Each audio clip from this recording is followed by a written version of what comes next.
নেপালের ছাত্ররা ক্লাসে ব্যস্ত বই খাতায়, আর বাংলাদেশের ছাত্ররা ব্যস্ত ক্ষমতার খেলায়।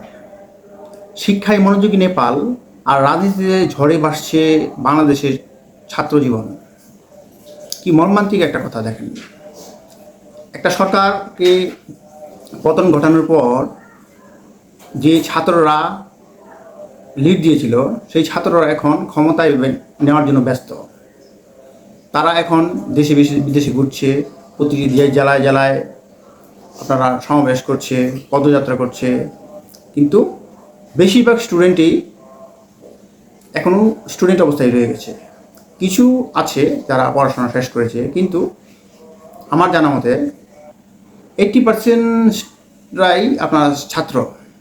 তারা ক্ষমতায় বসার জন্য দল করছে এবং তারা একটি অলরেডি দল গঠনও করে ফেলেছে এবং রাজনীতি নিয়ে ব্যস্ত। প্রতিটা আপনার যারা এই ছাত্র আন্দোলনের সঙ্গে জড়িত প্রায় সবাই কিছু যারা বুঝতে পেরেছে তারা বেরিয়ে আসছে, প্রায় সবাই এখন পড়াশোনা ছাড়া রাজনীতি নিয়ে ব্যস্ত হয়ে পড়ছে।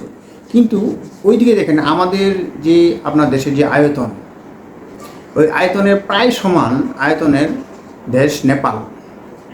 অল্প আপনার সংখ্যক লোক বাস করে সেখানে। দেখেন, এই নেপালের ছাত্ররা ক্লাসে গিয়ে জ্ঞান অর্জনে ব্যস্ত, আর বাংলাদেশের ছাত্ররা ক্ষমতার আসনে বসে ভবিষ্যৎকে বিসর্জন দিচ্ছে। শেখার পথে নেপাল এগোচ্ছে ডে বাই ডে, কিন্তু আমাদের দেশের ছাত্ররা রাজনীতি খেলায় ছাত্ররা হারাচ্ছে তাদের শিক্ষার আলো এবং শিক্ষার যে জ্ঞান, সেটাও তারা হারাচ্ছে। পাশাপাশি নেপালের তরুণ প্রজন্ম বর্তমানে দেশের স্থিতিশীলতা এবং কর্মকাণ্ড ও উন্নয়নের জন্য নতুন নেতৃত্ব খুঁজছে। পাশাপাশি বর্তমানে সবাই প্রায় 90% স্টুডেন্টই কলেজে চলে গেছে, তারা পড়াশোনায় ব্যস্ত। কিন্তু এই ঘটনাটা আমাদের উল্টো হতে পারতো আমাদের দেশে।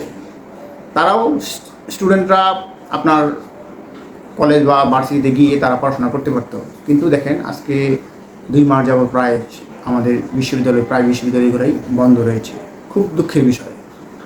আমাদের শিক্ষা ব্যবস্থা এতটাই দুর্বল হয়ে পড়েছে যে এখানে কেউ পড়াশোনা করতে যাচ্ছে না। যারা একদম নিরুপায় তারাই এখন এইখানে পড়ে আছে পড়াশোনার জন্য, আর যাদের কিছুটা ক্ষমতা আছে তারা কিন্তু সবাই আপনার বাইরে কোথাও যাওয়ার জন্য বা বাইরে পাঠানোর জন্য অনেকেই চেষ্টা করছে।